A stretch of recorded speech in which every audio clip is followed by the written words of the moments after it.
friends. Well, I think we can agree on one thing. 2020 so far just sucks. It's been really, really hard. I feel like each time that I'm able to catch my breath a little bit, get a routine, something happens. I feel like I get knocked down, the wind gets knocked out of me, I lose my standing, and as I try to stand up again, I'm gasping for breath, and I'm just bracing myself for what's going to happen next. I mean, we feel it on all levels. I mean, COVID-19, that in itself is enough. But then we've had civil unrest. We've had division in government that affects all areas of our life. And then we have our personal stuff. It's been a really hard season for my kids. I have a daughter who is 12, and she's anxious, and she missed out on the last 2 months of school in elementary school. And she's been grieving, and as she is grieved, she's been taking it out on me in anger. And it's been a really hard season for me. I was looking for a job when COVID hit, and it put my job search on pause, and I really value purpose, and I've really struggled to find purpose. I know that I have a lot to be grateful for, but I also have really struggled in this season. But it's so interesting because even though it's been such a hard season, I've actually really thrived in areas that I have not thrived in before. So, what we're going to spend the next couple months talking about, hopefully, 2020 has taught us that, nothing is sure. But my hope is to actually spend the rest of the summer talking about ways that we can thrive in this season of uncertainty. Because the thing about COVID especially is there's no real end in sight. We are living in a time of uncertainty. And the thing is, we don't have to just survive it. We can thrive in the midst of this time. So how do we start? Where do we start? The first thing is we need to live with the end in mind. So I've heard it said that the most important lessons in life are learned in kindergarten, and I would disagree. The most important lessons I've learned through running. One of the biggest joys in my life is I've been able to be a girls cross country coach, and I love it so much. And the thing that I always would say before the race was, start slow, finish strong. You will remember how you finished, not how you started. So I want you to imagine a race with me, and it's girls just because that's my context. So a bunch of girls start off, they're all in a pack. The gunshot goes off, and they're off. There's always about 4 or 5 that are above or in front of the pack. You expect them to be a little bit faster. But today you notice there's a couple newbies, a couple girls that you haven't seen run that fast before. The rest are behind in the pack. So you come up to mile 1 and you notice that those girls are still keeping up with the front runners. But you also notice they're gasping a little bit. Their gait is a little bit off. You can tell that they're tired. So as you come to mile 2, unfortunately those newbie girls, you don't see them anymore. They've absolved back into the pack. But then you notice a girl coming from the rear, catching up to those front runners. Then you hit mile 3, and this is the best. And that girl is neck and neck with those front runners.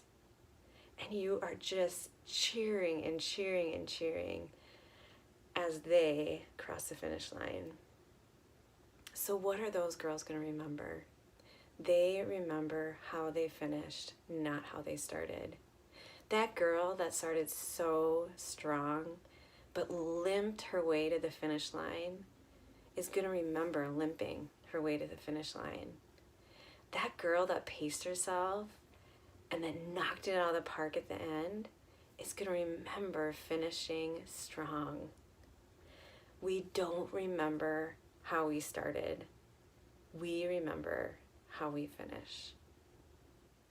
You guys, didn't you just love social media in March? Wasn't it beautiful? There were so many posts about how we're in this together. People were so generous about their time and their words and their money.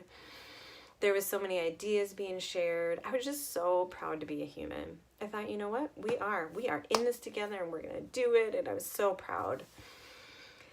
Have you noticed that people haven't been sharing those posts in a while? There's been a couple times where I wanted to share something along those lines. Like, hey you guys, we're still in this together, right? The thing is, I don't know that we are, so I haven't been able to share. You guys, we started this race off that started with COVID really strong. But at the pace that we're at, I'm not convinced that we're going to finish in the way that we thought. And just like my runners, we're not going to look back at this time and remember how we started. We're going to look back and remember how we finished. So I think it's time for us to revisit the question, how do I want to remember this season? Early on when COVID hit, I wrote a blog post about this because unfortunately this is not the first time that my life was turned upside down.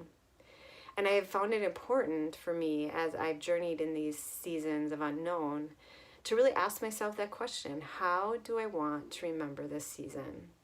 So one thing I shared is that I wanted to conquer this 90-day fitness challenge. I thought I could never do it. And you know what? I did it. I did the whole 90 days and I'm really proud of myself.